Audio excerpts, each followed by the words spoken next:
দেখছিলেন এখনকার প্রধান শিরোনাম। সঙ্গে আছি আমি শবনব নিবিড়। জাতীয় নির্বাচন সামনে রেখে আজ থেকে শুরু হচ্ছে সময় সংবাদের বিশেষ আয়োজন নির্বাচনের পথ চলা।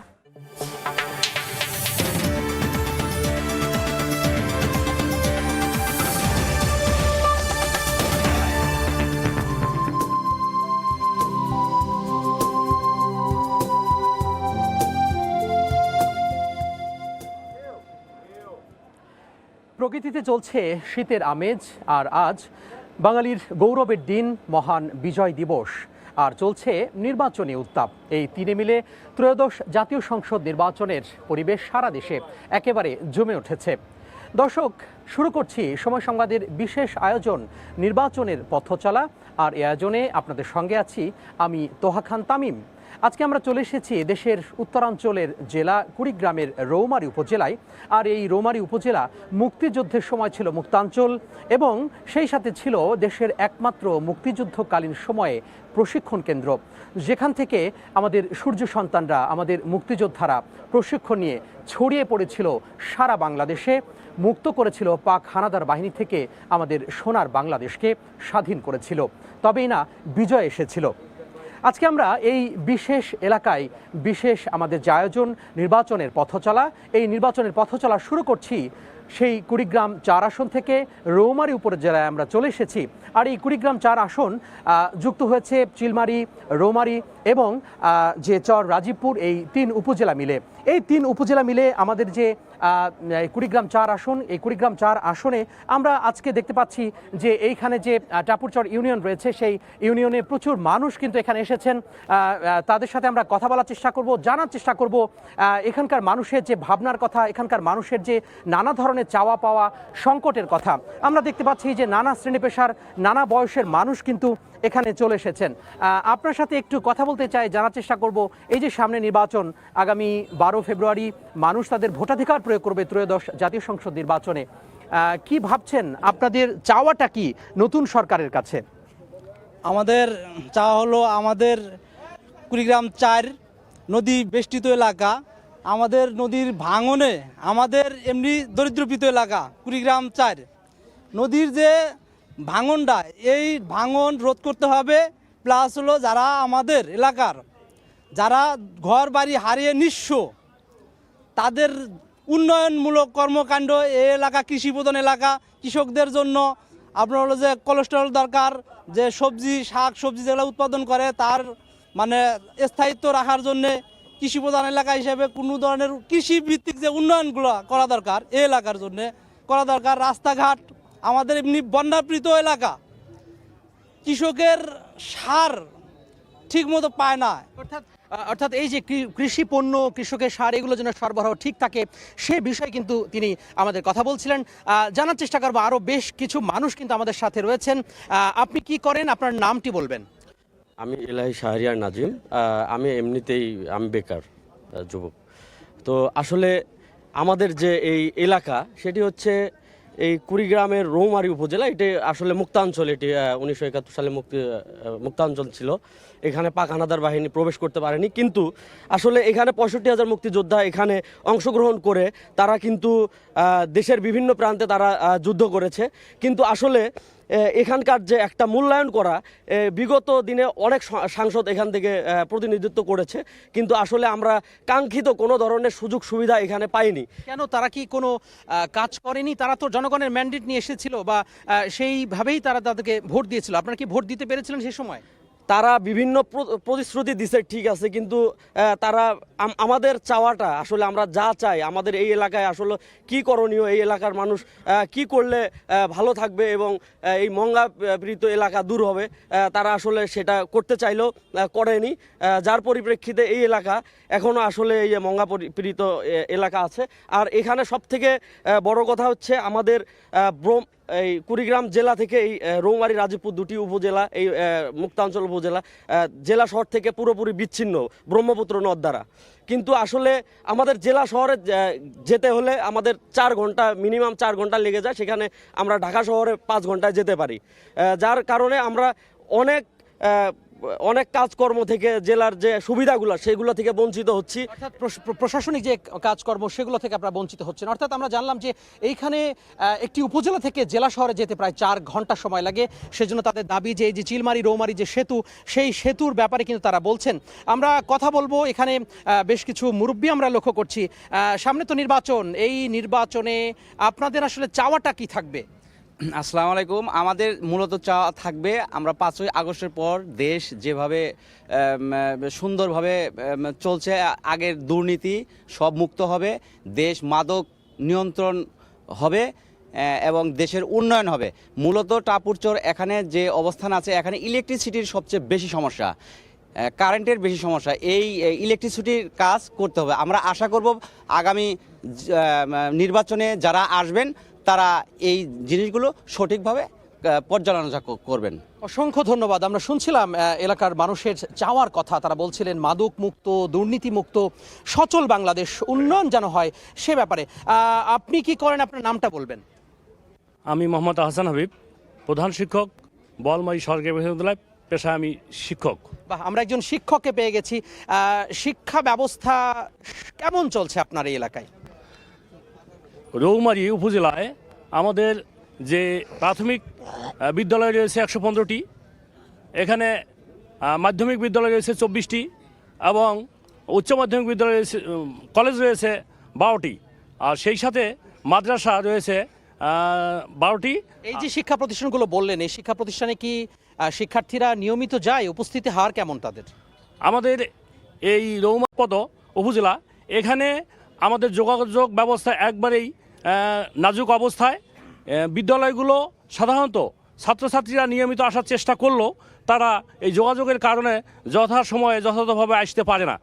অর্থাৎ যোগাযোগ ব্যবস্থা কারণে ব্যাহত হচ্ছে বলে তিনি জানাচ্ছেন। আমরা এই দিকে বেশ কিছু মানুষ কিন্তু রয়েছেন, এলাকার মুরব্বীরা রয়েছেন, গণ্যমান্য ব্যক্তি রয়েছেন, তাদের সাথে কথা বলবো।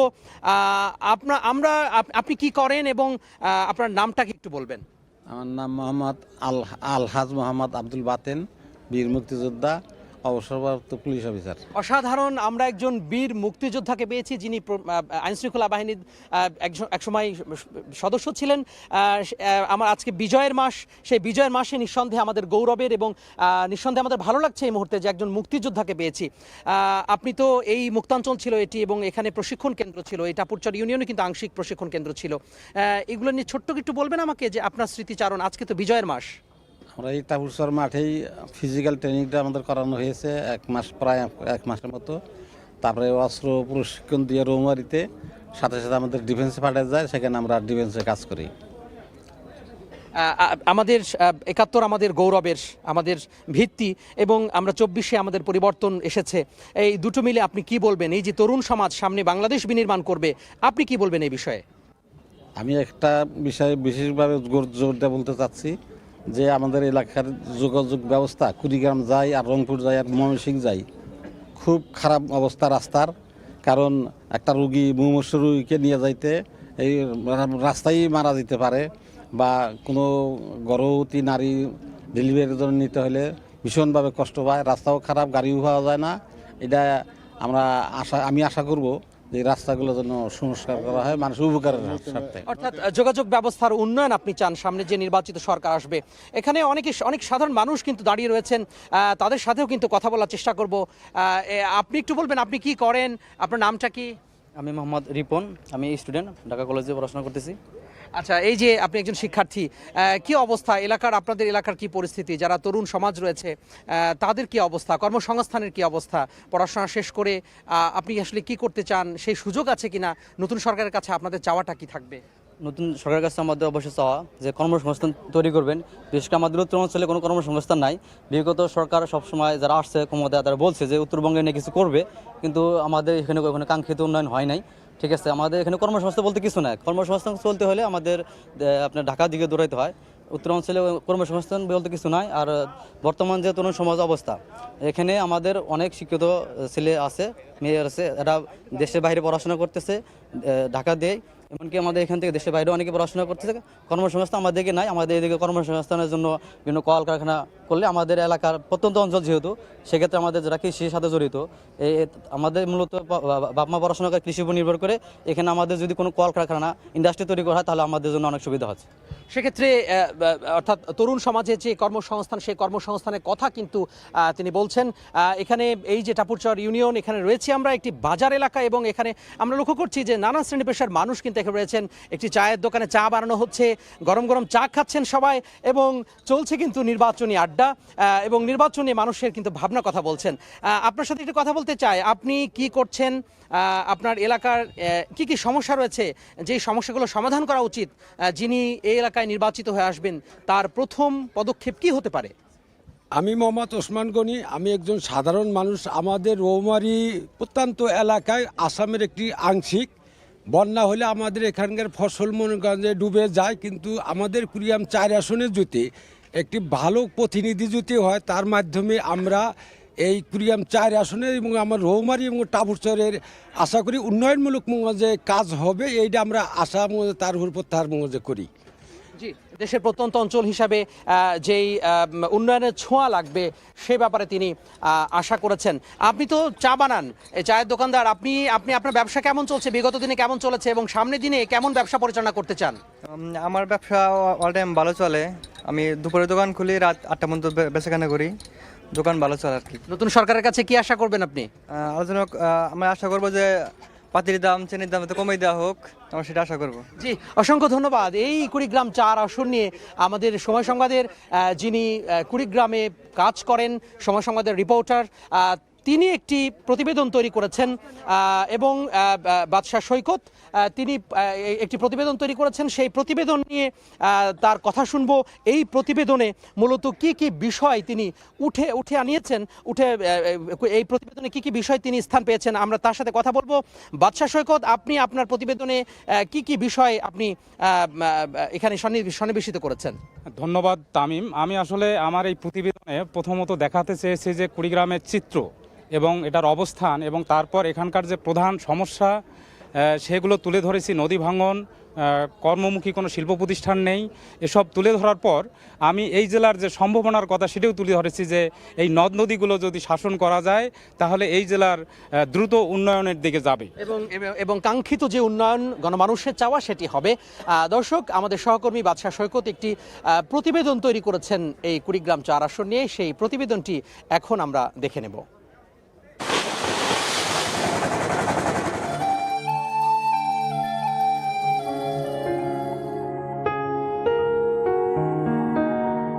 নদী জীবন ধারণের মাধ্যম হলেও সেই নদী হয়ে উঠেছে সর্বনাশের কারণ।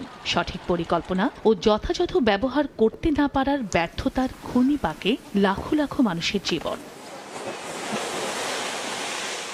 বন্যা ও নদী ভাঙন এ জেলার প্রধান সমস্যা হলেও স্বাধীনতার 54 বছরেও তা থেকে মেলেনি উত্তরণ। পার সংরক্ষণ না করায় একদিকে সারা বছরই ব্রহ্মপুত্র, ধরলা, তিস্তা, দুধকুমার ও গঙ্গাধরের ভাঙনে বসতভিটা সহ ফসলি জমি হারিয়ে নিঃস্ব হচ্ছে অসংখ্য মানুষ, অন্যদিকে নদীর তলদেশ ভরাট হওয়ায় সামান্য পানিতেই দুকুল ছাপিয়ে বন্যায় নষ্ট হচ্ছে ঘরবাড়ি সহ ফসল। এতে করে এখনো দারিদ্র্য সীমায় বাস করছে 70.8% মানুষ। 450 বেশি চরের যে অবস্থা, এই চরের মানুষগুলো প্রায় 1,500 পরিবার প্রতি বছর ক্ষতিগ্রস্ত হচ্ছে। 64 থেকে 86,000 মেট্রিক টন খাদ্য আমরা রপ্তানি করি। তারপরেও আমরা বাংলাদেশের দরিদ্রতম জেলা কুড়িগ্রাম হিসেবে, এটা আমাদের গ্লানি, এটা আমাদের দুঃখ।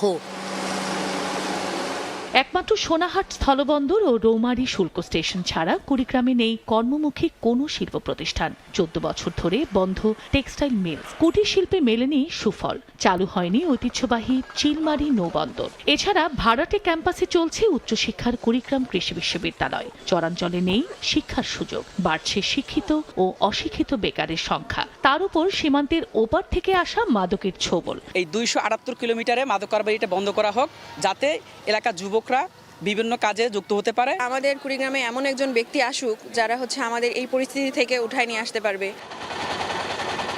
জেলায় প্রবাহমান 16টি নদ নদীকে সমস্যা নয়, সম্পদ মনে করে স্থায়ী ভাঙন রোধে ব্যবস্থা সহ গবেষণার ভিত্তিতে চরাঞ্চল উন্নয়ন করা গেলে এ জেলাকে মডেল জেলা বানানো সম্ভব বলে মনে করেন বিশ্লেষকরা। সে আর্যর আমল থেকে এই নদী ভাঙন নিয়ে আমরা বিব্রতকর অবস্থায় ছিলাম, এখনো আছি। স্থায়ীভাবে এটি সমাধান এখন পর্যন্ত কোনো সরকার করেনি। ফলে এক জায়গায় চর ভেঙে আরেক জায়গায় হচ্ছে, মানুষ এক জায়গা থেকে আরেক জায়গায় যাচ্ছে এবং দারিদ্রতা তাদের পিছু ছাড়ছে না। কুড়িগ্রামের 9 উপজেলায় প্রায় 25 লাখ জনসংখ্যার মধ্যে মোট ভোটারের সংখ্যা 18,98,982 জন। এর মধ্যে নতুন ভোটার সংখ্যা 1,16,953 জন আর তৃতীয় লিঙ্গের ভোটার 17 জন। সময় সংবাদ, কুড়িগ্রাম। দর্শক, আমরা দেখছিলাম কুড়িগ্রাম 4 আসন নিয়ে আমাদের সহকর্মী বাদশা সৈকতের করা একটি রিপোর্ট। এই রিপোর্টে নানা সংকট সম্ভাবনার কথাও কিন্তু উঠে এসেছে। যদিও এই এলাকার মানুষের সাথে আমি কথা বলে যেটুকু জানতে পেরেছি যে এই যে চিলমারি রৌমারি যে সেতু, অর্থাৎ একটি উপজেলা থেকে জেলা শহরে যাওয়ার জন্য প্রায় 4 ঘন্টা সময় ব্যয় করতে হয়। বাদশা সৈকত, আপনার সাথে একটু জানার চেষ্টা করব, এই যে আপনি তো এই এলাকার মানুষের নানান সংকট সম্ভাবনার কথা তুলে ধরেন, সংবাদ সংগ্রহ করেন, এত দিনে এই যে একটি গুরুত্বপূর্ণ যোগাযোগ ব্যবস্থা সেটি আসলে হলো না কেন? আমরা যতদূর জানি যে সড়ক পথে সময় কম লাগে, সবচেয়ে পানিপথে বেশি সময় লাগে, 2.5 ঘন্টার মতো সময় লাগে যতদূর জানি আমি। তো এইটি আসলে হলো না কেন? বিগত সরকার এটি কেন লক্ষ্য করলো না? প্রশাসনিকভাবে কোনো দুর্বলতা আছে কিনা বা এই অবহেলা আছে কিনা? না, আমার কাছে মনে হয়েছে, আমি দীর্ঘদিন থেকে যে নিউজ যখন করতে আসি তখন এলাকার মানুষ কিন্তু বরাবরই এই চিলমারি থেকে ব্রহ্মপুত্র একটা সেতুর দাবি করছিল। কারণ হলো এই যে রৌমারী এবং রাজীবপুর উপজেলা আমাদের জেলা থেকে কিন্তু একবারে বিচ্ছিন্ন হয়ে পড়েছে, যার কারণে এই দাবিটা করছিল। কিন্তু আমার কাছে যেটা মনে হয়েছে যে আসলে সঠিক নেতৃত্বের যে সমস্যা ছিল এই জেলার, সেই সঠিক নেতৃত্বের কারণেই এই সেতুটি হয়নি এখন পর্যন্ত। তবে আমি স্থানীয়দের সাথে একাধিকবার কথা বলেছি, এখানে আসার পরও কথা বলেছি, তাদের প্রত্যাশা এবার সেটা হলো যে আগামীতে যে নির্বাচন হবে এবং যে সরকার আসবে সেই সরকারের কাছে তাদের প্রত্যাশা যে এটা একটা সেতু হবে এবং দুর্ভোগ কমে যাবে, এই 2টি উপজেলা কুড়িগ্রামের সাথে সরাসরি সড়ক পথে যোগাযোগ করতে পারবে। আপনাকে অসংখ্য ধন্যবাদ। অর্থাৎ সঠিক নেতৃত্বের কথা তিনি বলছিলেন। আমরা একজন কথা বলবো আরেকজনের সাথে, এখানে রয়েছেন এলাকার মানুষ। আপনার নামটা কি এবং আপনি কি করেন? আপনি যদি বসেই বলতেন কোনো সমস্যা নেই, আপনি বসেই বলেন আমাকে যে আপনার নাম কি, আপনি কি করেন? আমার নাম কাইয়ুম আজাদ বাবুল। আমি সাংবাদিকতা, সাহিত্য, সংস্কৃতি এই নিয়ে আছি আর কি। এই যে এতদিন এত অবহেলিত কেন? আপনারা বলছেন যে অবহেলিত জনপদ, কেন হলো এটি? এটি কেন হলো এটার বহু বিস্তারিত ব্যাখ্যা দেওয়ার যেহেতু এখন সময় নেই, আমি সংক্ষিপ্তভাবে এইটুকু বলতে পারি যে আমাদের নৈতিকতার অভাব আছে, রাজনৈতিকভাবে নৈতিকতার অভাব, শিক্ষার অভাব, আমাদের দারিদ্রতা সবচেয়ে বড় প্রতিবন্ধকতা।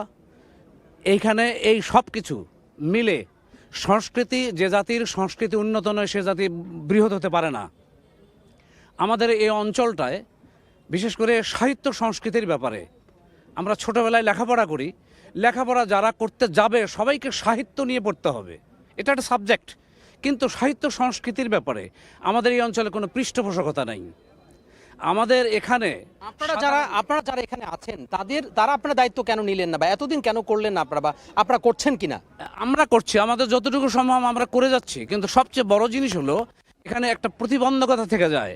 এটা পলিটিক্যালি হতে পারে, কিংবা ধনিক শ্রেণীর পক্ষ থেকে হতে পারে, কিংবা সাহিত্য সংস্কৃতির ব্যাপারে যারা শত্রু তাদের পক্ষ থেকে প্রতিবন্ধকতা আসতে পারে। এই প্রতিবন্ধকতা দূর করার সমাধানটা আসলে কি?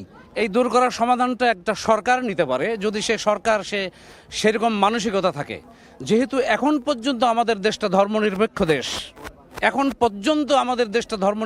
দেশ, এখানে আমরা সব ধর্মের সব মানুষ মিলে আমাদের সংস্কৃতি কি হতে পারে সঠিকভাবে এটা নির্বাচন করলে আমাদের বাঁচার একটা উপায় হবে এবং আমরা উন্নত জাতি হিসেবে আমরা প্রতিষ্ঠিত হতে পারবো। জি, আমরা নিশ্চয়ই সেটিই চাইবো যে আমরা মাথা উঁচু করে দাঁড়াবো উন্নত জাতি হিসাবে। আমরা একটু আরও কয়েকজন মানুষের সাথে কথা বলবো, জানার চেষ্টা করব যে এই যে এলাকার যেই সংকট সম্ভাবনা সেটি নিয়ে আপনি কি করেন, আপনার সাথে একটু কথা বলার চেষ্টা করি। আপনার নাম কি? আমার নাম জাহাঙ্গীর আলম। জাহাঙ্গীর আলম, আপনি কি নিয়ে কাজ করেন? আমি রাজমিস্ত্রি কাজ করি। অর্থাৎ রাজমিস্ত্রি কাজ করেন। কি কি সমস্যা আছে আপনার এলাকায়? সামনে নতুন সরকারের কাছে কি কি সমস্যা সমাধান করতে পারে তারা? আমাদের এলাকায় তো দুর্ভিক্ষ এলাকা, এটা আমাদের এলাকায় রাস্তা নাই, ঘাট নাই, রাস্তাঘাটে কোনো পরিবেশ নাই। আমরা এলাকার উন্নয়নের জন্য রাস্তাঘাটের আবেদন করছি, যাতে করে রাস্তাঘাট হয় এবং আমাদের মানে রাস্তাঘাট হলে আমাদের চলাফেরার সুবিধা, আমাদের যে ঢাকা যাতায়াত করার সমস্যা। জি, আপনাকে ধন্যবাদ। সড়ক ব্যবস্থার উন্নয়নের কথা অনেকেই বলেছেন, শুনেছি সড়কের নানা উন্নয়নের কথা বলেছেন। যদি সড়কের উন্নয়ন হয় তাহলে আসলে এটি হবে। আমরা একজন নারী সদস্যের সাথে কথা বলতে চাই। এখানে একজন নারী সদস্য এখানে রয়েছেন এলাকার, সম্ভবত তিনি শিক্ষকতা করেন। আমরা একটু জানার চেষ্টা করব আপনি কি করেন আপা, এবং আপনার নাম কি, আপনি বসেই বলেন। আমি আঞ্জুমান আরা, প্রভাষক, রৌমারী সরকারি ডিগ্রি কলেজ, বাংলা বিভাগ। আচ্ছা, এই যে আপনি পড়াশোনা করাচ্ছেন, শিক্ষকতা করছেন, আপনি বলবেন যে নারীদের কি অবস্থা আপনার কুড়িগ্রামে 4 আসনে বা আপনার এলাকায়? নারীদের নিরাপত্তা কেমন?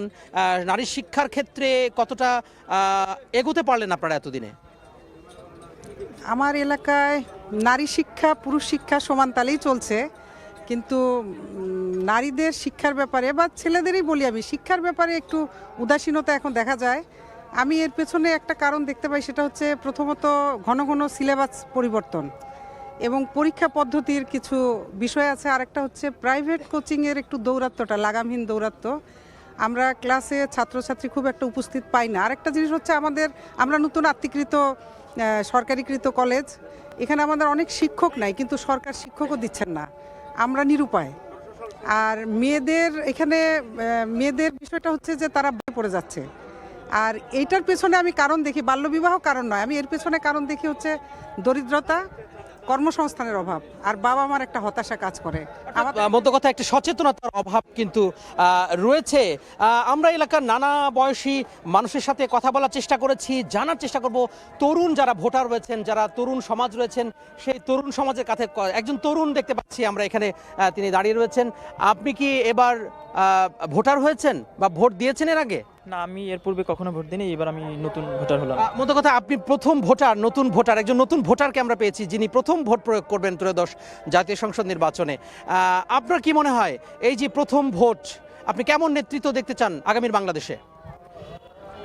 আমি এমন একটি রাজনৈতিক দলকে ভোট দিতে চাই যে রাজনৈতিক দল আমাদের সাধারণ জনতার প্রতিনিধিত্ব করবে এবং যে আমাদের জাতীয় পর্যায়ে যে প্রত্যেকটা ক্ষেত্রে যে দুর্নীতি রয়েছে এবং বিভিন্ন অপশাসন রয়েছে সেগুলো দূরীকরণে যে রাজনৈতিক দল ভূমিকা রাখবে সেই রাজনৈতিক দলকেই আসলে আমি ভোট দিতে আগ্রহী। এবং যে রাজনৈতিক দল ভারতের আগ্রাসনের বিরুদ্ধে রুখে দাঁড়াবে, কঠোর পদক্ষেপ নেবে, সেই রাজনৈতিক দলকেই আমার মনে হয় ভোট দেওয়া উচিত। অর্থাৎ নানা রকম আধিপত্যবাদ কিংবা প্রশাসনিক যেই দুর্বলতা, সেই ব্যাপারে যারা কাটিয়ে উঠতে চেষ্টা করবেন তাদেরকেই তিনি নেতৃত্বে দেখতে চান। আরও একজন তরুণের সাথে কথা বলবো, আপনি একটু এগিয়ে আসবেন, আপনার সাথে একটু কথা বলতে চাই। আপনি কি ভোটার হয়েছেন? না, আমি ভোটার হয়েছি এবং এর আগে আমি কখনো ভোট দিইনি, এটা আমার প্রথম ভোট। আচ্ছা, আপনি কেমন বাংলাদেশ দেখতে চান আগামীতে? আমি স্বাধীন সার্বভৌমত্ব বাংলাদেশ দেখতে চাই, যেটা এর আগে আমরা দেখিনি। এখন আমরা বিপ্লবী সরকার, বিপ্লবের মাধ্যমে বাংলাদেশ স্বাধীন হয়েছে নতুন করে, এবং বাংলাদেশ এখন সকল প্রকার মানে অন্য রাষ্ট্রের কোনো ছাড়া, আধিপত্য ছাড়া এবং নতুনভাবে দুর্নীতিমুক্ত আরও বিভিন্ন সমস্যা যেগুলো বাংলাদেশের পূর্ববর্তী সরকারের কারণে ছিল সেগুলা পুরোপুরি কাটিয়ে উঠে এবং নতুন একটা উদ্যমে একটা নতুন রাষ্ট্র গঠিত হবে। নতুন উদ্যমে দুর্নীতিমুক্ত বাংলাদেশের কথা কিন্তু তরুণরা বারবার করে বলছেন, অর্থাৎ নতুন বাংলাদেশে যেন দুর্নীতি ঠাঁই না হয়, দুর্নীতির লেশ মাত্র না থাকে। আমরা তরুণদের সাথে কথা বললাম, আমরা একজন এবার মুরব্বীর সাথে কথা বলতে চাই। এই যে তরুণরা বলছেন যে দুর্নীতিমুক্ত বাংলাদেশ তারা চান, আপনি কি চান? আমিও তাই চাই, আমিও দুর্নীতিমুক্ত বাংলাদেশ চাই। এলাকায় দুর্নীতিতে ভরা, আমাদের এলাকায় এখানে এমন অবস্থা যে দুর্নীতির যন্ত্রে আমরা বাইরে কাজ করে খাবার সেই শান্তিই নাই। এখন বর্তমানে যে জোর যার মুল্লুক তার, আমাদের তো শক্তি নেই, আমরা পারি না। আপনার প্রশাসন, আপনারা কি করেন? প্রশাসনের কাছে আমরা জবাব চাই। আর আমার রৌমারি কুড়িগ্রাম হইতে একটা ব্রিজ চাই। আমাদের রৌমারি কুড়িগ্রাম আপ ডাউন করার জন্য ব্রিজ নেই, আমরা যেতে পারি না। লোকাল যাইতে লাগে 2 ঘন্টা, আসতে লাগে 3 ঘন্টা, ওইদিকে জার্নিংয়ের সমস্যা। আমাদের এই দুর্ভোগের জন্য আপনাদের কাছে অনুরোধ করি, আপনারা এই এলাকায়, আমাদের এলাকায় রৌমারি কুড়িগ্রামে একটা ব্রিজের জন্য আপনাদের কাছে আবেদন করি। শুনছিলাম সাধারণ মানুষের দুঃখ গাথা, অর্থাৎ এই যে দুর্নীতির কথা তারা বলছিলেন, তরুণ থেকে যারা অভিজ্ঞ বয়োজ্যেষ্ঠ সবাই কিন্তু, অর্থাৎ সব শ্রেণী পেশার মানুষ একটি বাংলাদেশ চান, সেটি হচ্ছে দুর্নীতিমুক্ত উন্নয়ন বাংলাদেশ চান, উন্নয়ন দেখতে চান বাংলাদেশের। আমরা এই মুহূর্তে রয়েছি কুড়িগ্রাম 4 আসনে রৌমারী উপজেলায়। আমরা এখন চলে যাব মুন্সিগঞ্জে। মুন্সিগঞ্জের সহকর্মী রয়েছেন, সহকর্মী নাসির উদ্দিন উজ্জ্বল, তিনি আমাদের সাথে সরাসরি যুক্ত হচ্ছেন। তিনি জানাবেন সেখানকার মুন্সিগঞ্জের যে 3টি আসন রয়েছে, সেই 3টি আসনের মানুষের সংকট সম্ভাবনার কথা তিনি আমাদেরকে তুলে ধরবেন। আমরা সরাসরি চলে যাচ্ছি মুন্সিগঞ্জে উজ্জ্বলের কাছে। যে মুন্সিগঞ্জ জেলা, এখানে কিন্তু 69টি ইউনিয়ন এবং 2টি পৌরসভা রয়েছে, যেখানে আসন সংখ্যা 3টি।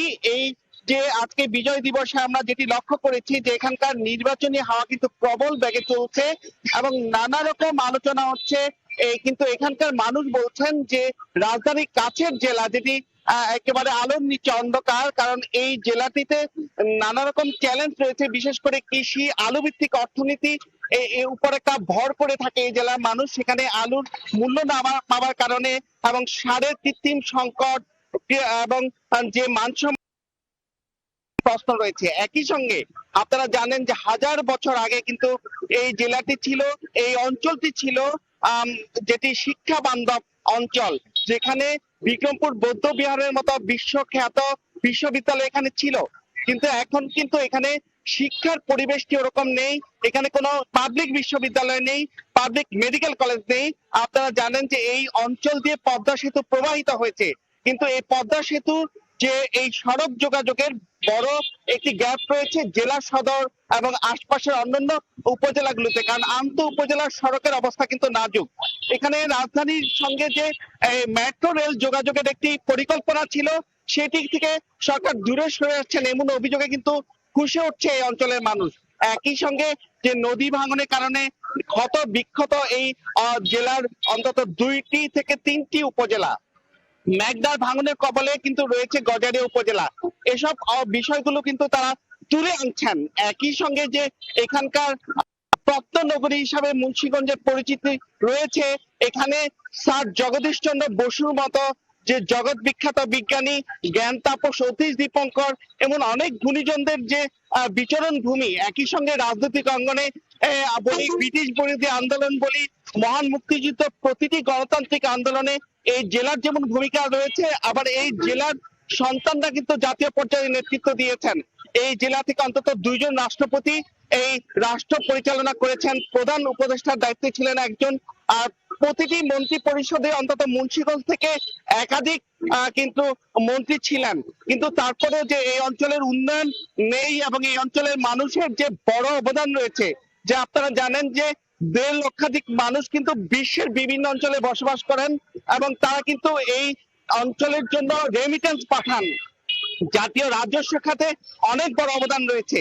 একই সঙ্গে ঢাকা চট্টগ্রাম এবং ঢাকা মাওয়া খুলনা যে মহাসড়ক এই জেলার উপর দিয়ে গেছে, একই সঙ্গে দক্ষিণাঞ্চলের সঙ্গে রাজধানীর যে নৌ যোগাযোগ সেটাও কিন্তু এই মুন্সিগঞ্জের উপর দিয়ে গিয়েছে। কিন্তু এই জেলার মানুষ কিন্তু সেই সুফলগুলো না পাওয়ার কারণে কিন্তু তারা নানা রকম কথা বলছেন যে এই যে আসন্ন নির্বাচন, তারা যে এখানকার 469টি কেন্দ্র রয়েছে, সেই কেন্দ্রগুলো গিয়ে তারা ভোট দিবেন এবং বিশেষ করে যে 14,19,000 ভোটারের মধ্যে নতুন ভোটার রয়েছেন 77,826 জন, তাদেরও নানা রকম ভাবনা রয়েছেন। এবং এর মধ্যে কিন্তু নৌপথ এবং স্থল পথে অনেক রকমের দস্যুতা চলছে, অস্ত্রের ঝনঝনানি চলছে। এই ব্যাপারে কিন্তু তারা তাগিদ দিয়েছেন যেন আইন শৃঙ্খলা স্বাভাবিক থাকে, তারা যেন ভোট কেন্দ্রে গিয়ে ভোট দিতে পারেন। তো এই মুন্সিগঞ্জের সার্বিকভাবে এখানকার যে আসন্ন 13শ জাতীয় সংসদ নির্বাচনে একটা বড় ভূমিকা রাখবে, কারণ এখানে বিএনপি এর মধ্যে তারা কিন্তু প্রার্থী ঘোষণা করেছেন 3টি আসনে, 2 জন নতুন, 1 জন পুরনো, জামাত ঘোষণা করেছে। সবকিছু মিলে একটা ভোটের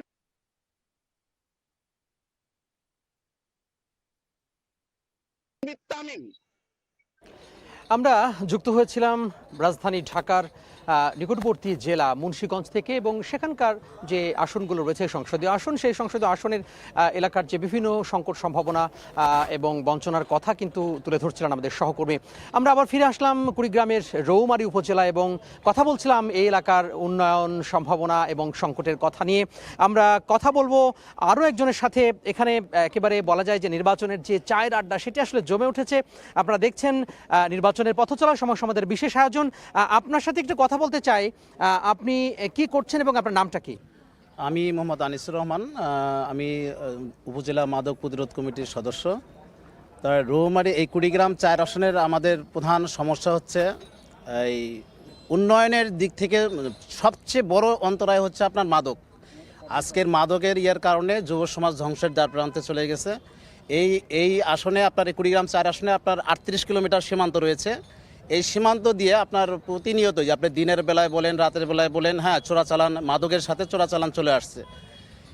দীর্ঘদিন থেকে এই চোরাচালান চলে আসছে, কিন্তু এই 5 আগস্টের পরে মাদকের ভয়াবহতা অনেক অনেক বেড়ে গেছে, যার কারণে আজকে প্রতিটা পরিবারে মাদকাসক্তের জন্ম হচ্ছে।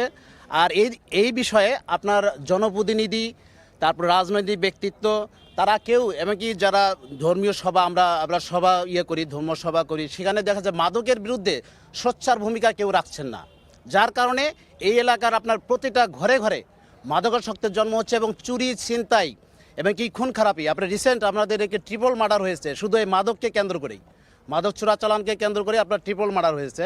আপনার একজনের দেখা যায় যে আপনার এই 5 আগস্টের পরে 16 কেজি মাংস আপনার টুকরো টুকরো করে 16 কেজি মাংস এই রৌমারীতে পাঠিয়ে দিচ্ছে। এই মাদককে ঘিরে কিন্তু নানা রকম নৃশংসতার কথা আমরা শুনছি। আমরা আবার একটু যুক্ত হতে চাই আমাদের এলাকার যিনি কুড়িগ্রামের সংবাদদাতা বাদশা সৈকতের সাথে। বাদশা সৈকত, আপনি একটু বলবেন যে এই যে মাদকের ভয়াবহতা, প্রশাসন কি নিষ্ক্রিয়? মানে এখানে যে বিষয়টা এখানে হলো প্রায় কুড়িগ্রাম জেলায় 278 কিলোমিটার সীমান্ত রেখা ভারতের সাথে। এ কারণে যে বিশাল যে এলাকা, এই এলাকা দিয়ে বিভিন্নভাবে কিন্তু মাদক প্রবেশ করছে। এই প্রশাসন এটি ঠেকাতে পারছে না কেন? সেটা বলতেছি যে আসলে এই মাদক যখন প্রবেশ করে আমাদের যে বিজিবির সংখ্যা কিন্তু সীমান্তে অনেকটাই, মানে যে পরিমাণ থাকার দরকার সে পরিমাণ একটু কম আছে। আর পুলিশ প্রশাসন যে ভূমিকা, তারা কিন্তু মাদক জব্দ করছে, কিন্তু যে পরিমাণ মাদক ঢুকতেছে বিভিন্ন ফাঁক দিয়ে, বিভিন্ন নতুন নতুন পদ্ধতি, নতুন পন্থা অবলম্বন করে মাদক কারবারিরা কিন্তু এই মাদক নিয়ে যাচ্ছে, কুড়িগ্রামে নিয়ে আসতেছে এবং কুড়িগ্রাম থেকে অন্য জেলাও নিয়ে যাচ্ছে এবং সেগুলোও ধরছে। কিন্তু এই প্রশাসন তৎপর একটু আছে, কিন্তু তারা আরও যদি একটু জোর দিয়ে করতো, মানে তারা চেষ্টা চালাতো এবং বিজিবির সংখ্যা যদি বাড়ানো যেত, তাহলে এখানে মাদক আর প্রবেশ করতে পারতো না। জি, এই যে মাদকের ভয়াবহতা অর্থাৎ ভয়াবহ ছোবল থেকে মুক্ত থাকবে তরুণ সমাজ, এমনটি এলাকার মানুষ মনে করছেন। পাশাপাশি একটি বিষয় আসলে বলা যায় যে যারা এই সংশ্লিষ্ট রয়েছেন, এই অনুষ্ঠান দেখছেন, তাদের কিন্তু দৃষ্টি আকর্ষণ করছেন এলাকার মানুষ। আমরা একটু আবারও নির্বাচনের পথে ফিরতে চাই। এই যে নির্বাচন সামনে, আপনার সাথে একটু কথা বলবো যে এখন তো আসলে এই যে কয়েকদিন গণসংযোগ করেছেন বিভিন্ন প্রার্থীরা, আপনারা দেখছেন এখন কিন্তু যে প্রার্থীরা রয়েছেন তারা গলায় জড়িয়ে ধরছেন কাউকে কাছে আসছেন। আসলে যারা নির্বাচিত হন তারা কি 5 বছর তাদের কি আসলে গলায় জড়িয়ে ধরেন জনগণকে? আপনার অভিজ্ঞতা কি? আমি তো একজন পল্লী চিকিৎসক, ডাক্তারি কথাটা সাধারণ মানুষ হিসাবে আপনার কি মনে হয়? এটা সাধারণ মানুষ ভোটের আগে তো অনেকে টুপি মাথা দিয়ে জীবনে নামাজ পড়ে না, ভোটের সময় হলে টুপি মাথা দিয়ে হুজুর সাজিয়ে ভোট নেয়, তারপরে দেখা যায় যে আর 5 বছর ক্ষমতা নাই, মানে আর তাদের দেখা যায় না। আমাদের দেশ স্বাধীন হওয়ার 53-54 বছর বয়স, এমনও কতগুলো রাস্তা আছে যে রাস্তাগুলো এই 54 বছরের মধ্যে এক ডালি মাটিও ফেলা হয়নি, অথচ রেকর্ডকৃত রাস্তা, সে রাস্তায় মাটি পড়েনি। আর তারপরেও আমাকে একটু সময় দেন।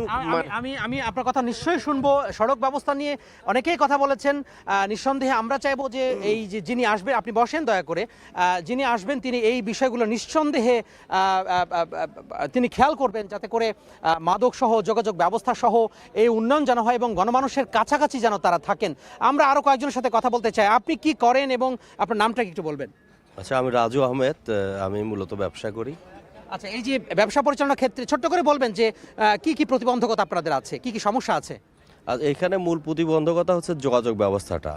এই যোগাযোগ ব্যবস্থাটাই আমাদের এখানে আমাদের যে জেলা শহর আছে, জেলা শহরে আমরা যে সময়টা আমরা সৌদি আরব বা মিডল ইস্টে যেতে পারি তার চেয়েও অনেক বেশি সময় লাগে আমাদের জেলা শহরে যেতে। এই ভৌগোলিক কারণে এই আইসোলেটেড এই যে রৌমারী এবং রাজীবপুর একেবারে বিচ্ছিন্ন থাকে, যাতে করে এই বারবার কিন্তু এই সমস্যাটা কথাই কিন্তু এলাকার মানুষ বারবার করে বলছেন। আমরা কথা বলেছিলাম বয়োজ্যেষ্ঠদের সাথে, তরুণ সমাজের সাথে, আরও একজনের সাথে একটু কথা বলতে চাই। আপনি কি করছেন? আপনার নামটি বলবেন সংক্ষেপে, একটু দ্রুত বলেন। আমার নাম সুজাউল ইসলাম সুজা, আমি পেশায় একজন সাংবাদিক আর কি। আচ্ছা, তো এই এলাকার মানুষ নিয়ে আপনি কাজ করছেন, মূল কি কি সমস্যা সামনে যিনি প্রতিনিধি নির্বাচিত হবেন, সংসদে যাবেন, তার কোন বিষয়টা গুরুত্ব দেওয়া উচিত?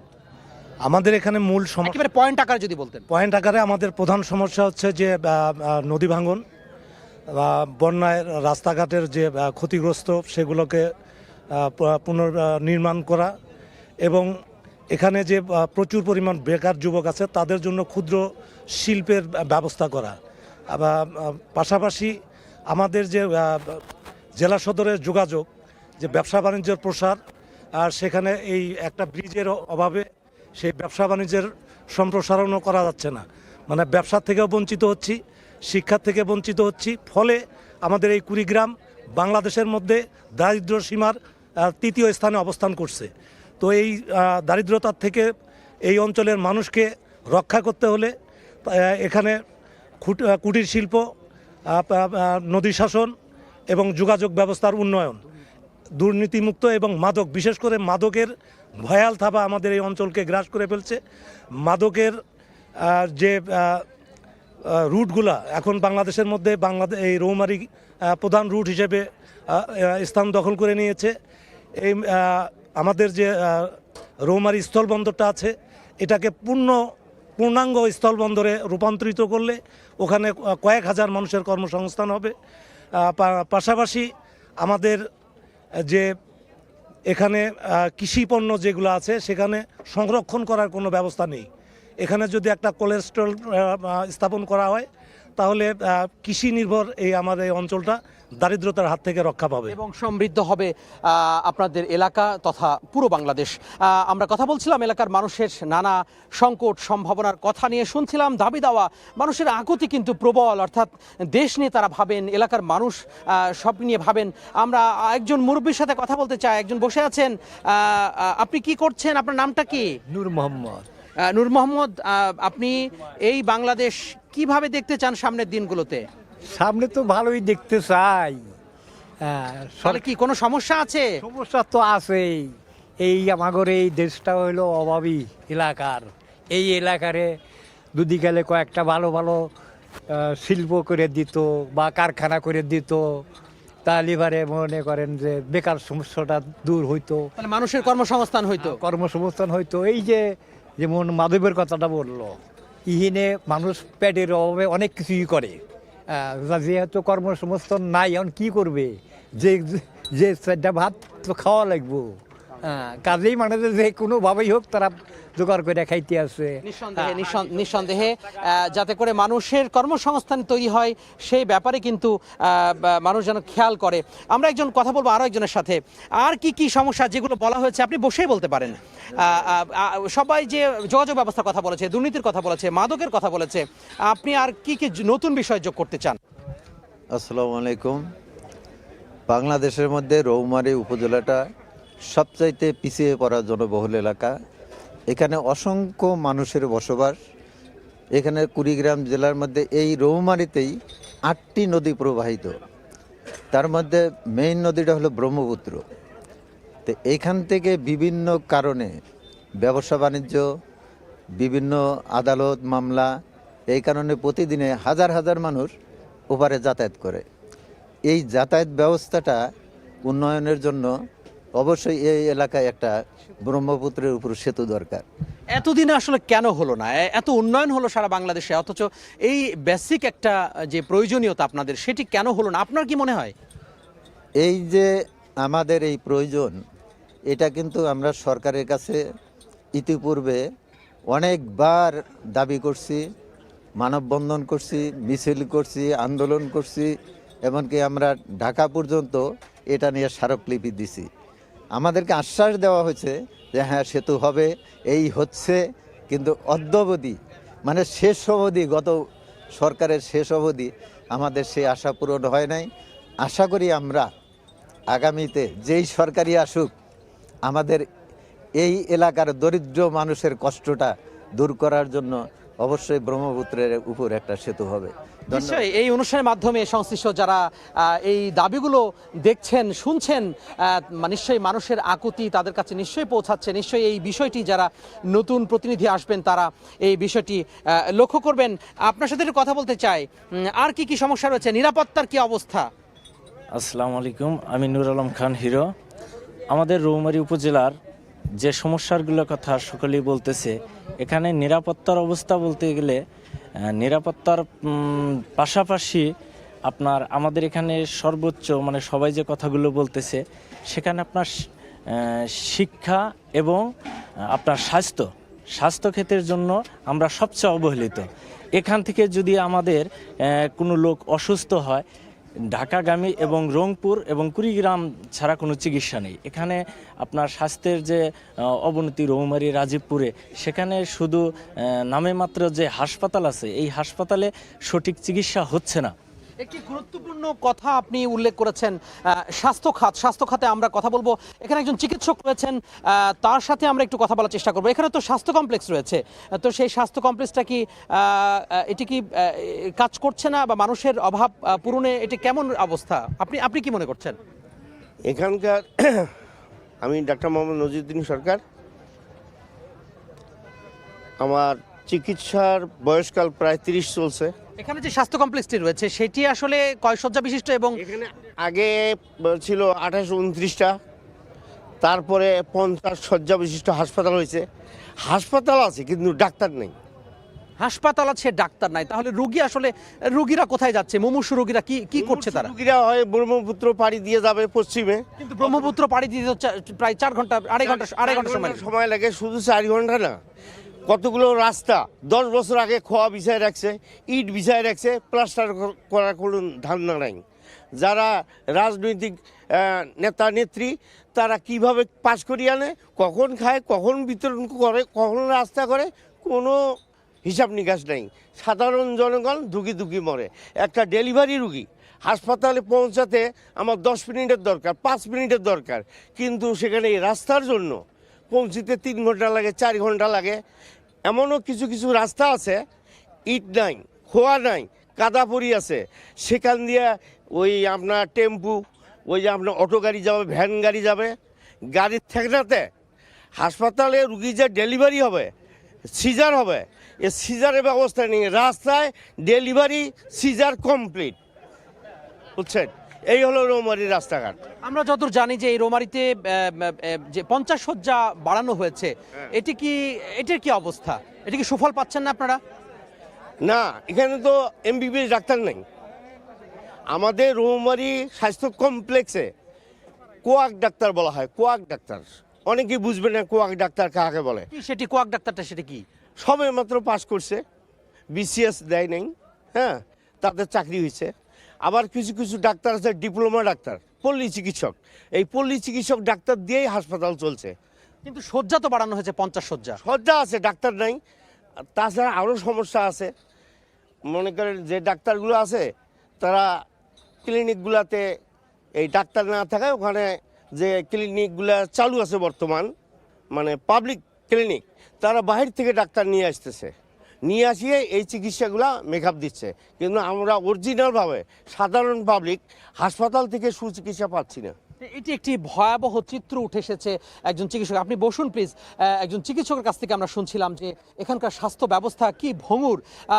আমরা খুব শেষ পর্যায়ে চলে এসেছি এবং আমরা একটু কথা বলবো আরও কয়েকজন তরুণের সাথে। এই যে হাসপাতালের কথা বলা হলো, আপনারা আসলে কি মনে করছেন? এই যে এত ভঙ্গুর অবস্থা, সত্যি কি আসলে আপনাদের চিকিৎসা পাওয়ার ক্ষেত্রে এই প্রতিবন্ধকতা আছে কিনা? চিকিৎসা যদি তারা মনে করে যে সঠিক চিকিৎসা দিব, যদি মনে করে, কিন্তু তারা তো ওটা মনে করে না। যেটা আমরা বাস্তব যেটা দেখতে পারি যে পরিবেশ অর্থাৎ পরিচ্ছন্ন নাই, যেটাকে নোংরা বলে। আচ্ছা, তার মানে পরিচ্ছন্নতার অভাব আছে সব মিলিয়ে আর কি। আপনি একটু পেছনে, আপনি একটু সামনে আসবেন, আপনার সাথে কথা বলতে চাই। আর কি কি সমস্যা আছে আপনার কি মনে হয়? আমাদের বিশেষ করে রৌমারীতে একটা জিনিস দেখতে পাচ্ছি, যদি কারো জ্বর অথবা মাথা ব্যথা হয়, বিশেষ করে রৌমারী ক্লিনিকে যদি আমরা যাই, মানে আর কি এখানে দেখতে পারি যে যদি জ্বরও হয় সেই ক্ষেত্রে আমাদের কিন্তু টেস্টটা দেওয়া হয়, রক্তের টেস্ট বা বা বা মনে করো অন্যান্য কিছু ওরা টেস্ট দেন আর কি। আচ্ছা, তার মানে কাঙ্ক্ষিত যে সেবা সেটি আপনারা পাচ্ছেন না। পেছনে একজন দাঁড়িয়ে আছেন, আপনার সাথে একটু কথা বলতে চাই। আপনি একটু আসবেন, কষ্ট করে আপনি একটু আসেন। জি, আপনি সবুজ মাফলার, আপনাকেই বলছি মুরব্বী, কি কি সমস্যা আছে আর আপনি কি যুক্ত করবেন এই এলাকার সামনে নতুন সরকারের কাছে? কি চাও আপনার? কি চাও আমি আন্দাজি, মানে উন্নয়ন চান কিনা এলাকার? হ্যাঁ, উন্নয়ন তো, দেশের উন্নয়ন তো চামই। জি, আপনাকে অসংখ্য ধন্যবাদ। আমরা কথা বলছিলাম এই এলাকার মানুষের সাথে, নানা শ্রেণী পেশার মানুষের সাথে জানার চেষ্টা করলাম এখানকার যে সংকট সম্ভাবনা, সেই সমস্যার কথা, এবং সেই সংকট সম্ভাবনার কথা কিন্তু আমরা শুনছিলাম, জানার চেষ্টা করছিলাম, এবং আমরা শুনছিলাম যে মানুষের আকুতি, দুঃখগাথা এবং মানুষের ব্যথার কথা শুনছিলাম। শিক্ষা, স্বাস্থ্য, কর্মসংস্থান, যোগাযোগ ব্যবস্থা বেশ ভঙ্গুর হয়ে আছে এই উত্তর জনপদে। নিশ্চয়ই আমাদের এই অনুষ্ঠানের মাধ্যমে যারা শুনছেন তারা নিশ্চয়ই এই এলাকার মানুষের এই আকুতির গুরুত্ব দিয়ে প্রশাসনে যারা রয়েছেন তারা নিশ্চয়ই এটি গুরুত্ব দেবেন এবং এটি সমাধান করবেন। তো এই ছিল আমাদের সময় সংবাদের যে বিশেষ আয়োজন, নির্বাচনের পথ চলা। আগামীতে আমরা আরও একটি নতুন আসন নিয়ে আপনাদের সাথে দেখা হবে, কথা হবে, ঠিক একইভাবে সংকট সম্ভাবনার কথা তুলে ধরব। প্রত্যন্ত অঞ্চলে মানুষের কি অবস্থা, সেই দুঃখগাথা, মানুষের আশা ভরসা, সকল কথাই কিন্তু এই অনুষ্ঠানে উঠে আসবে। সেই পর্যন্ত ভালো থাকুন, সুস্থ থাকুন, সঙ্গে থাকুন সময়ের।